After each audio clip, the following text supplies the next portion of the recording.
지난주 우리는 기드온이 금으로 만든 에봇 하나가 이스라엘을 얼마나 회파할 수 있는지, 영적으로 어렵게 만들 수 있는지를 보았습니다. 아름다운 피날레, 아름다운 마지막이 기드온에게 있었으면 하는 바람이었지만 그러지 못했죠. 기드온이 미디안 동방 사람들을 다 이기고 나서 기드온이 살아있는 한 40여 년 동안은요, 그래도 평온했어요. 그런데 일전에 말씀드린 대로 기드온 이후에 이스라엘의 영적 지형도는, 영적 하락세는 거의 날개 없는 새와 같이, 아니 날개 없는 망치와 같이 급격하게 떨어집니다. 사사기 8장 33절에서 35절을 제가 한번 읽겠습니다. 한번 보시기를 바랍니다. 기드온이 이미 죽음에 이스라엘 자손이 돌아서서 바알들을 따라가 음행하였으며 또 바알 브릿을 자기들의 신으로 삼고 이스라엘 자손이 주위의 모든 원수들의 손에서 자기들을 건져내신 여호와 자기들의 하나님을 기억하지 아니하며 또 여룻바알이라 하는 기드온이 이스라엘에 베푼 모든 은혜를 따라 그의 집을 후대하지도 아니하였더라. 아멘. 기드온이 죽고 난 다음에 이스라엘 백성들은요, 다시 바알을 섬깁니다. 기드온의 별명이 여룻바알이잖아요. 바알에게 대항하여 일어선 기드온인데 기드온이 죽자마자 다시 바알이 살아나는 거예요. 그래서 이스라엘 백성들이 바알을 섬기는데 또 바알 브릿이라는 그러한 이방신도 섬겼다고 합니다. 바알 브릿이 뭐지? 이 브릿이라는 것은 베레셋에서 이렇게 조금 파생된 건데 언약이라는 뜻이에요. 언약. 바알 브릿이라는 말은 언약의 바알이라는 뜻입니다. 아마 학자들이 보았을 때는 원래 바알이 있고요. 이 바알 브릿은 조금 파생된 신, 신들 중에서도 이렇게 가지치기 한 신들 있잖아요. 옆에서 이게 좀 삐져나온 신. 언약이라는 말을 붙여서 바알이긴 바알인데 언약의 바알은 또 요 사람, 요 녀석이다라고 이렇게 칭하는 거예요. 그런데 참 마음이 안타까운 것은 언약이다, 베렛이다, 언약이라고 하는 건 주로 어디에 붙입니까? 언약에 하나님이죠. 하나님. 하나님에 붙어야 되는 그 형용사가 바알에게 붙어 있는 거예요. 그걸 바알 브릿을 그렇게 섬겼다는 것입니다. 정말 극악의 일이 일어나고 있는 것이죠. 그리고 이스라엘 백성은 하나님께서 다 하셨지만 하나님께서 그래도 기드온을 통해서 일하셨는데 기드온의 집도 후대 잘 대해주지 않았다는 거예요. 그들을 은인으로 생각하지 않았다는 것입니다. 물론 영광을 받으셔야 되는 분은 오직 하나님이십니다. 그렇지만 그들이 그렇게 기드온을 왕으로 삼으면서 당신과 당신의 자손과 자손의 자손이 우리를 다스리소서 하던 것과는 너무나 다른 모양이지요. 최소한 기드온과 그의 가문을 애국자 가문, 존경하는 가문으로서만 삼았어도 되는데 그들은 기드온의 존재를 기억하기가 싫었어요. 왜냐하면 기드온을 기억하면 여호와 하나님을 기억해야 하기 때문입니다. 한편 기드온은 그럼 어떻게 했는가? 참 기드온도 마음이 안타까워요. 아름다운 마지막, 아름다운 피날레를 원했지만 그가 에봇 하나를 만들어서 시험에 들게 하고, 그리고 기드온은 자녀를 낳았는데 또 너무 많이 낳았어요. 70명의 자녀를 낳았다고 합니다. 오늘날로 치면 애국자죠. 예, 저출생 시대에 70명 낳았으면 애국자인데 아무리 봐도 우리 한 부인으로부터 낳을 수도 없고, 그러다 보니 세겜이라는 곳에서는 정식 아내가 아니라 첩에게서도 아들을 낳았어요. 그 70명은 사사는 아니었지만 기드온 집안이 워낙 그 이후에 재력이나 명예로 막강하다 보니까 어느 정도 이스라엘을 느슨한 연합체로 다스렸던 것 같아요. 70여 명이, 70명이. 그런데 성경에는 그들이 얼마나 정치를 잘했는지 또 그들이 얼마나 또 잘 이스라엘을 이끌었는지는 잘 나오진 않지만 어느 정도 이스라엘은 기드온의 자녀들에 대한 불만이 좀 있었던 것 같고, 그리고 그들을 은인으로 생각하는 시대는 이미 지난 것 같아요. 40년도 지나고 시간이 많이 지났어요. 그런데 이때에 이 아비멜렉이라는 자가 등장합니다. 바로 세겜에 있었던 기드온의 첩의 아들이에요. 이 아비멜렉 이름이 지난 우리 금요일에 아비 할 때 뒤에 이가 길어지면 나의 아버지는 이 말입니다. 히브리어로 아비하고 우리나라 아비하고 똑같아요. 아버지입니다. 아비 나의 아버지는 멜렉이다, 왕이다라는 이름을 가진 아비멜렉. 이 자가 갑자기 나타나더니 세겜 사람들한테 뭐라고 하냐면, 세겜 사람들이요, 오늘 본문이죠, 여룻발 기드온의 아들 70여 명이 너희를 다스리는 것이 좋으냐? 아니면 한 사람이 다스리는 것이 좋으냐? 70명이 다스린다는 얘기는 이미 그렇게 하고 있다는 얘기죠. 어느 정도 다스리고 있다는 얘기입니다. 그런데 거기다가 한 사람이 다스리는 게 좋으냐, 70명이 다스리는 게 좋으냐라고 물으면서 뒤에 하나를 딱 붙이는데, 내가 너희의 고륙임을, 내가 너희의 친척임을, 우리가 같은 혈육임을 기억하세요라고 얘기합니다. 그 얘기는 한 사람이 다스리는 것이 좋으면 다른 사람이 아니라 누구라고요? 내가 바로 그 사람이야. 나 한 사람이 다스리는 거 좋지 않겠어? 나도 여러분들이 알다시피 굉장히 영웅적인 사람인 거 알지. 나도 그래도 나름대로 이 시대에 난 사람이야. 아마 아비멜렉은 상당히 리더십도 있었고 그 중에 꽤 능력도 있었던 것 같아요. 다만 기드온의 첩의 소생이라는 그것이 신분적으로 굉장히 그를 어렵게 했을지도 모르겠습니다. 세겜 사람들은 그 또한 좀 그것으로 말하면 스트레스가 많았을 거예요. 기드온의 고향에서는 그 70여 명이 그렇게 다 포진하면서 막 이렇게 어떻게 보면 귀족처럼 지내는데, 우리 세겜은 이상하게 기드온하고 관계는 있는데 첩의 소생이 여기 있단 말이지요. 그런데 여기서부터 이 아비멜렉의 스토리가 갑자기 막장으로 치닫고 맙니다. 세겜 사람들이 기드온을 별로 좋아하지도 않았기도 했지만 어쨌건 그의 어머니 집안이, 그러니까 기드온의 첩의 형제들과 그 가문이 다 나서가지고 세겜 사람들을 막 이렇게 막 회유도 하고 설명도 하고, 이번에 한 번만 찍어줘봐, 이번에 한 번만 밀어줘봐, 아주 그냥 신나는 일들이 벌어질 거야.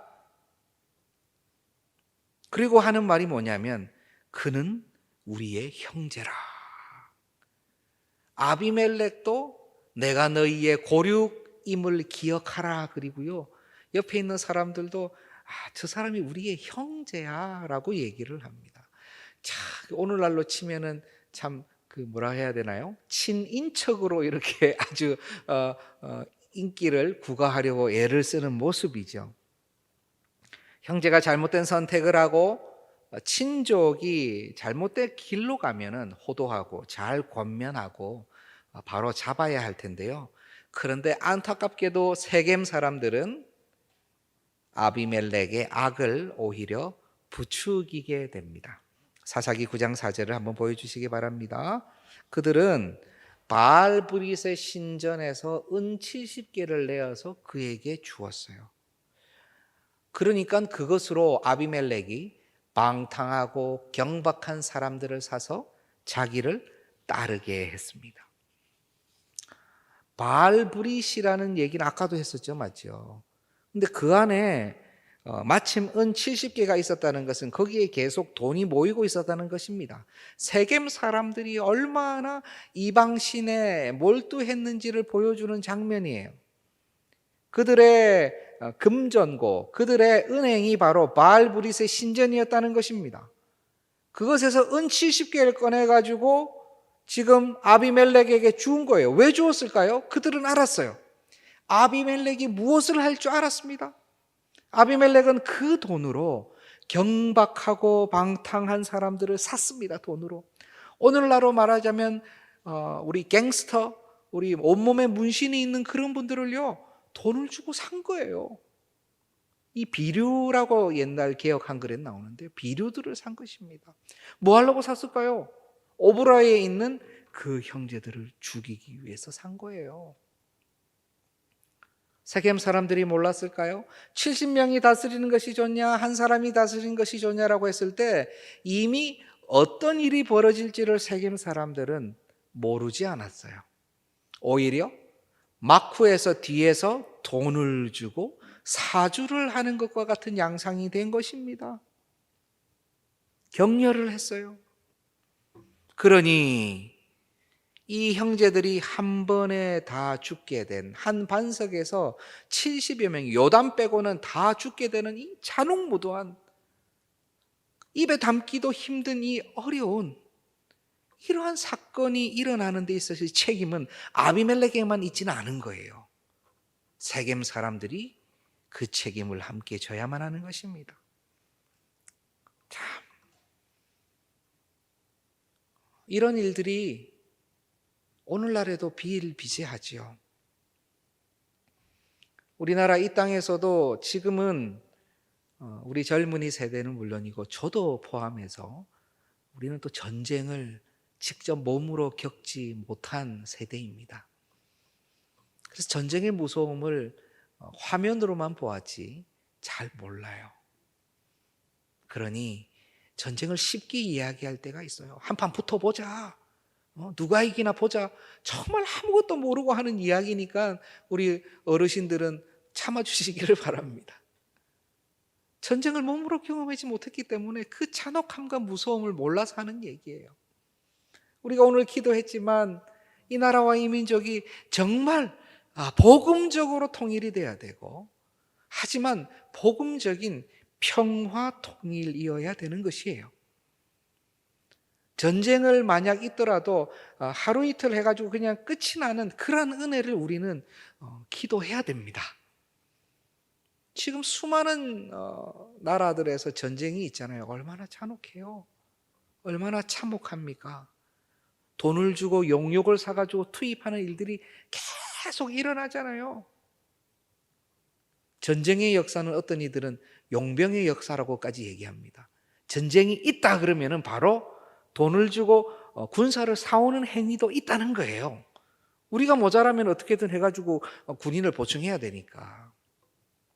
그래서 용병의 역사를 보면은 세계 전쟁사가 다 꿰차게 다 이해가 된다라고 얘기하는 우리 전직 우리 대령님의 얘기를 들어보았습니다. 참으로 동의가 되더라고요. 안타까운 일들이 세계 각지에서 일어나고 있고, 바로 오늘 우리 이 현장에서도요, 직접 이렇게 잔혹하게 죽이고 생명을 빼앗거나 그렇게 하고 있지는 않지만 동일하게 선택의 기로에 놓여 있는 수많은 세겜 사람들과 같은 분들이 있습니다. 꼭 정치 얘기가 아니에요. 영적으로 그렇다는 거예요. 영적으로. 내가 무엇을 선택해야 되나? 내가 어디를 격려해야 되나? 내가 어디에 힘을 줘야 되나? 내가 이 돈을 가지고, 내가 이 재정을 가지고 무엇을 격려해야 되고, 무엇을 후원해야 되고, 무엇을 지지해야 되는지 수많은 사람들이, 사회 각계각층의 사람들이 자신의 유익을 위해서 악을 부추기는 일들도 서슴지 않고 하고 있다는 것입니다. 본인은 그렇게 심각한지도 모르고, 아마 세겜 사람들은 이것이 그렇게 심각한 일인지도 잘 몰랐을 거예요. 그냥 이러한 일들이 일어난다는 건 알았지만 이것이 그렇게 하나님을 분노케 만드는 일인지는 몰랐을 수도 있어요. 결국 이 일은 어떻게 흘러갈까요? 사사기 9장 22절 24절 보여주시기 바랍니다.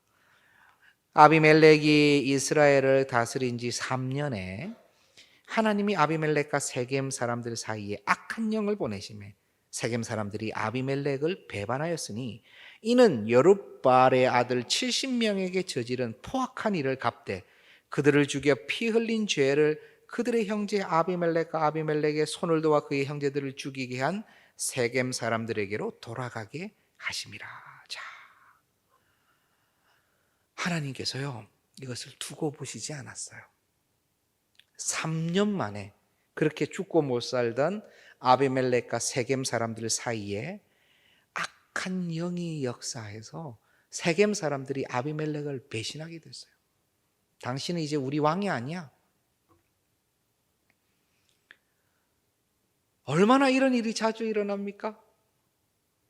악으로 야합한 이들 가운데 또다시 그 안에서 흩어지고 배신하고 다시 싫어하고 미워하는 일들이요 너무 많이 일어나지요.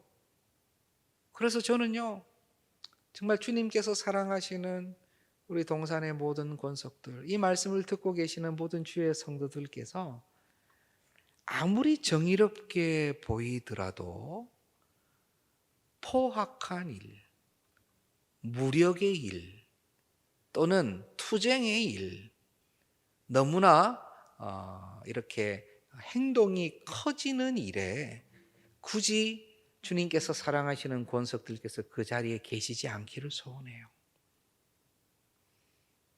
하나님의 방식은 그런 일들이 일어나서 이루어지기도 합니다만 하나님은 주로 그렇게 포악한 일을 어린 양들을 들어서 쓰시지 않아요.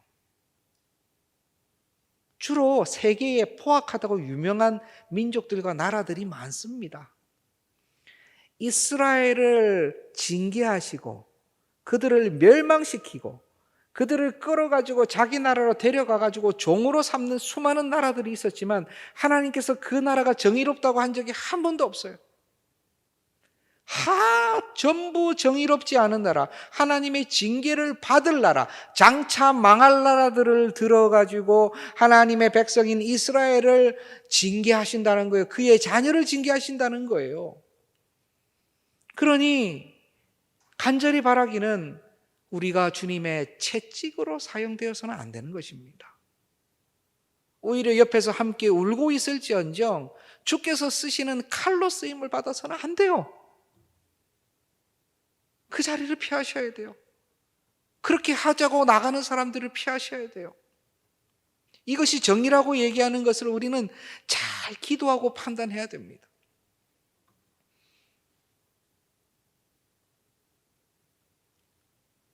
어떤 경우에는 다 함께 일어서야 될 때가 있어요.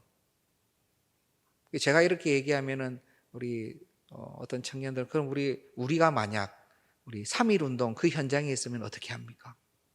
어떻게 해야 돼요? 태극기 들어야죠. 태극기 드는 것은 비폭력 운동이었잖아요. 맞죠? 비폭력 운동이었죠. 그리고 이것은 굉장히 시대의 중요한 질문이기도 합니다. 폭력을 쓰지 않고 정의를 구가할 수 있는 나라와 민족이 얼마나 됩니까? 라고 물어보는 것은 굉장히 아주 치명적이고 날카로운 질문이에요. 폭력을 쓰지 않고 그 나라의 정의가 회복될 수 있는 나라와 민족이 얼마나 있습니까? 라는 질문은 굉장히 민감한 질문이 맞습니다. 그런데 이 나라에도 어떤 경우에는 폭력으로 말미암아 그 이전에 굉장히 어려운 시절에 폭력이 아니면 제대로 정의가 서지 못하는 때도 있었지만 그때의 앞장을 섰던 학자들조차도 바로 지금은 하나님의 방식과 정상적인 방법으로 기도하며 나아갈 수 있는 때가 열린 지가 오래되었다. 지금도 만약 우리가 돌을 든다면, 지금도 우리가 만약 창을 든다면 그것은 하나님의 뜻이 아닐 것이다 라고 그때의 창을 들었던 학자들이 얘기를 합니다. 그래서 이런 얘기를 하는 학자들이 계속 돌을 들고 싶어하는 분들에게 굉장히 많은 입술의 돌들을 맞고 계십니다. 저는 그 얘기가 분명한 것 같아요. 제가 이렇게 복잡하고 어려운 말씀을 드리는 것은요, 정말 무력으로 일어나시면 안 돼요. 하나님께서는 기드온의 아들들에게 행한 포악한 그 일들을 아비멜렉과 세겜 사람 모두에게 묻기로 작정을 하셨어요. 그래서 그 안에 가알이라는 사람을 세웁니다. 가알이라는 사람이 또 이제 마음에 들었어요. 세겜 사람들이. 저 사람을 이제 세우면은 저 사람이 아비멜렉을 이겨주겠다라고 생각을 한 것입니다. 그래서 가알을 앞세워가지고 뭔가 해보려고 그랬는데요. 아비멜렉하고 가알하고 딱 붙어보니까 가알이 안 되는 거예요. 도망쳤어요. 아비멜렉이 세겜 사람들한테 얼마나 화가 났겠습니까?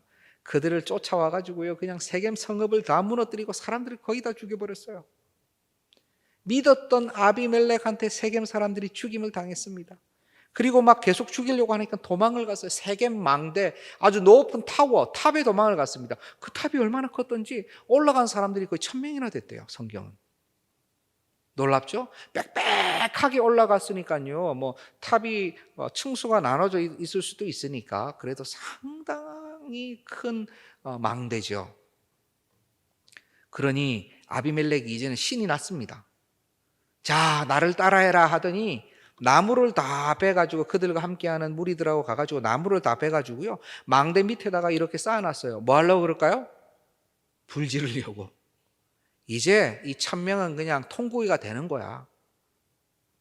그는 아주 주도하는 리더였어요. 자기가 먼저 나무를 베고 그냥 나를 따르라, 나처럼 해라 해서 가가지고, 그리고 이제 불도 자기가 붙이려고요.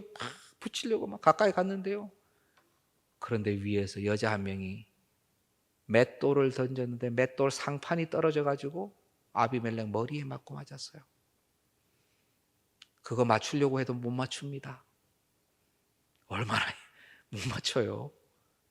그런데요, 던졌는데 그게 마침 맷돌 상판 돌이요 아비멜렉 머리에 맞았어요. 아비멜렉이 죽게 됐습니다. 마지막 아비멜렉의 유언이 무엇인지 아세요? 야, 내가 이제 죽게 되었다. 그런데 세상이 여자로 말미암아 내가 여자한테 죽었다라는 소문을 내가 참을 수가 없으니 옆에 있는 네가 나를 죽여라 해가지고 그 부하가 자기를 죽이게 됩니다. 그렇게 죽어요. 그의 생각이 처음부터 끝까지 삐뚤어져 있음을, 끝까지 하나님 앞에 돌아봄이 하나도 없음을, 그렇게 세상 무서운 줄 모르고 하나님 무서운 줄 모르고 그렇게 뛰어다니다가 그냥 돌 맞고 세상을 떠나야 하는 아비멜렉. 그러나 이 아비멜렉도 비참한 최후를 맞게 되고 세겜 사람들도 징계로 많이 죽어버리게 된 것 아니겠습니까? 한 명의 작은 악, 소악이 온 세겜을 악으로 물들이게 되고 아주 작은 교만의 불이 전 공동체에 불을 붙여버리게 된 모양입니다. 한 공동체가, 한 무리가 그 안에 있는 작은 악에 동조하고 자신들 각자의 유익을 누리려고 할 때 문제가 발생하는 거예요. 그러면 서로 망하게 되는 것입니다. 너희가 서로 피차 물고 먹으면 망하리라고 하셨습니다. 우리 하나님께서 망한다고 그랬어요. 죽는다고 그랬어요. 저는 이러한 일이 우리 교회는 그렇지 않지만 수많은 공동체 가운데 많은 문제로 자리 잡고 있는 것을 보게 돼요. 악함에 대해서 악함으로 대항하자고 합니다. 질투를 하면요, 내가 질투를 못하고 내가 또 질투로 대항을 해요. 내가 막 억울함을 당하면요, 내가 더 억울한 것이 어떤 것인지 한번 보여주지 해가지고 그냥 온 힘을 다해가지고 곱절이나 그냥 갚아줘요.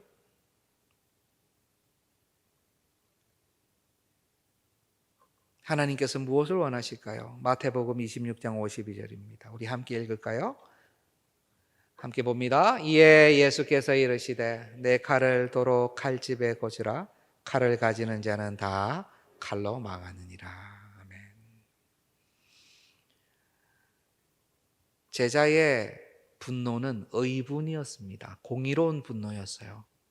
누가 우리 선생님을 손대느냐라는 정말 용맹한 분노였습니다. 그러나 우리 주님께서는 칼을 도로 칼집에 꽂으라라고 말씀을 하십니다. 칼로 선 자는 칼로 망하기 때문입니다. 우리 주님은, 주님의 양들이 우리가 칼로 서서 칼로 망하기를 원하지 아니하세요. 오히려 칼을 댈 때 주여 하고 그 칼에다가 목을 대기를 원하실지 모르겠어요. 그럼 우리 하나님 살려주시는 것이죠. 많은 공동체가, 많은 나라가 이렇게 아비멜렉과 세겜이 서로 간에 서로를 좋아했다가 죽고 못 살다가 서로를 미워해가지고 서로 죽여가지고 서로 망해버리는 이러한 역사가 얼마나 많이 일어나는지요.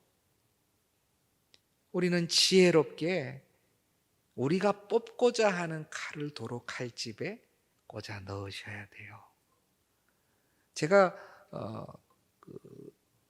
근래에는 아니죠. 이 TV를 이렇게 앉아서 이렇게 본 이 기억이 잘 없어요. 이게 앉아서 TV를 계속 볼 수 있는 상황이 안 돼요.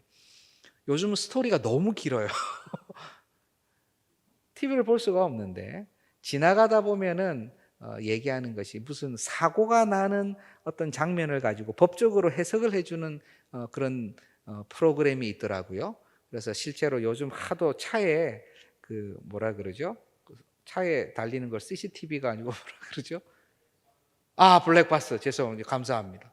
차량용 블랙박스에서 이렇게 찍은 것을 해가지고 누가 몇 대 몇 뭐 이렇게도 하고 누가 틀렸다 맞았다 뭐 이런 얘기도 하는 것 같아요. 그런데 제가 그걸 보면서 한 그 두 장면을 보면서 그 안에 뭘 느꼈냐면 이 도로 위에 모든 분노들이 다 쏟아지는구나 생각을 했어요. 찍은 사람도 분노가 여기까지 쌓여 있고, 찍혀가지고 잘못한 사람도 쌓여 있고, 잘못한 사람은 잘못했는데 찍은 사람도요 거기에 대해서 너무 분노해서 서로 이렇게 하다 보니까 접촉 사고도 나고 추돌 사고도 나고 어떤 경우에는 잘못해서 도망가는데 쫓아가서 그냥 박아버리고 그러더라고요. 얼마나 화가 났으면. 근데 그리고 나서 나중에 돌아와 가지고 집에서 후회 안 했을까요? 후회합니다. 예. 아내한테 등짝 맞으면서 후회하죠. 왜 그랬냐고. 후회합니다. 일반 사회에서도 우리가 분노하고 우리가 스트레스 받고 우리가 우리의 기분대로 하면요 힘들어져요. 반드시 힘들어져요.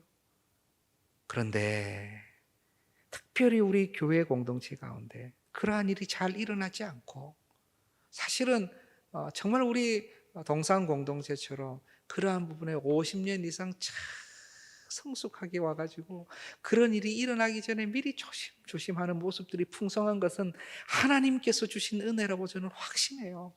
저는 얼마나 감사한지 몰라요. 얼마나 성숙한 우리 성도들이 고마운지 몰라요. 그러나 마침 이 아비멜렉의 본문을 보니까 우리는 더 악해지는 세상 가운데 또 우리 교회 공동체뿐만이 아니라 특별히 저는 이번 명절을 맞이해서 우리 친척, 인척 공동체 가운데서도 우리의 마음들이 평강하기를 소원하는 거예요. 요즘 많은 얘기들을 듣습니다.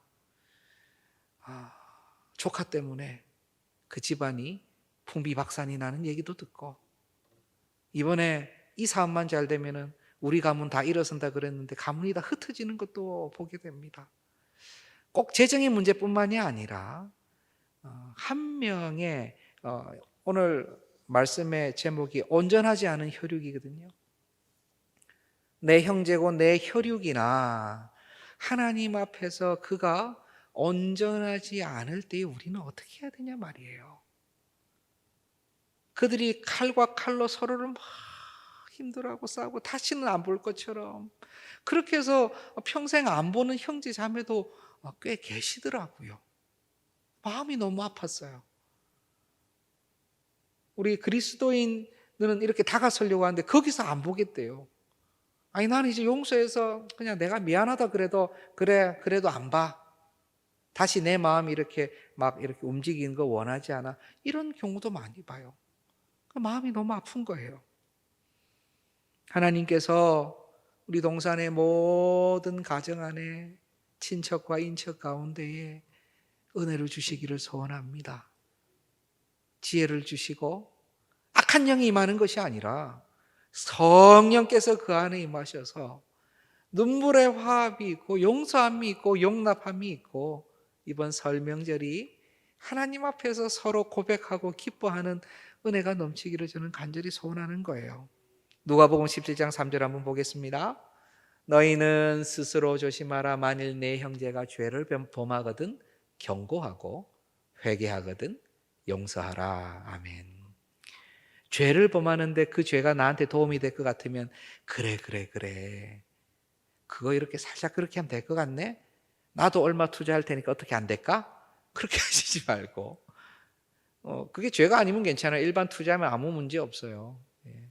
그런데 공동체 가운데 죄를 범하는 형제와 자매가 있으면 경고해야 됩니다. 사랑으로 지혜롭게 경고해야 됩니다. 그런데 회개하면요, 용서해야 돼요. 용납해야 돼요. 공동체 가운데 죄와 또는 어렵게 만드는, 계속해서 그것이 퍼져나가는 그러한 좋지 않은 누룩을요, 인정 때문에 그대로 둘 수는 없어요. 공동체 전체가 그렇게 변화되어 갈 수 있기 때문에 아주 좋고 아주 편하고 그렇게 내버려 둘 수가 없다고요. 죄가 있거나 그것이 드러나면 우리는 경고해야 됩니다. 눈물로 경고해야 됩니다. 무릎을 꿇고 경고를 해야 돼요. 형제여, 이럴 수 없습니다. 자매여, 이것은 옳지 않습니다. 이것은 우리 공동체가 받을 수 없고 당신을 위해서 이것을 이렇게 갈 수가 없습니다. 우리는 위에서 밑으로 징계하는 것이 아니라 밑에서 위로 경고해야 돼요. 그가 회개하면 위에서 밑으로 용서해야 돼요. 하나님이 용서해 주시는 줄 알고 우리는 전체를 끌어안아줘야 됩니다. 요거는 내가 이번에 용서해 줄게, 두 번째 건 남아있어 라고 하지 마시고, 회개하면 7번에 70번이라도 우리는 용서해 줘야 돼요. 바보처럼. 쟤 또 저럴 텐데 또 저러면 또 저렇게 하라고 그러시고요. 지금은 용서하기를 주님 원하시는 거예요. 그렇게 바보 같은 공동체가 바로 우리 주님이 기뻐하시는 공동체입니다. 저는 우리 가정 공동체도 그러하기를 소원합니다. 우리 자녀들, 저는 그래요.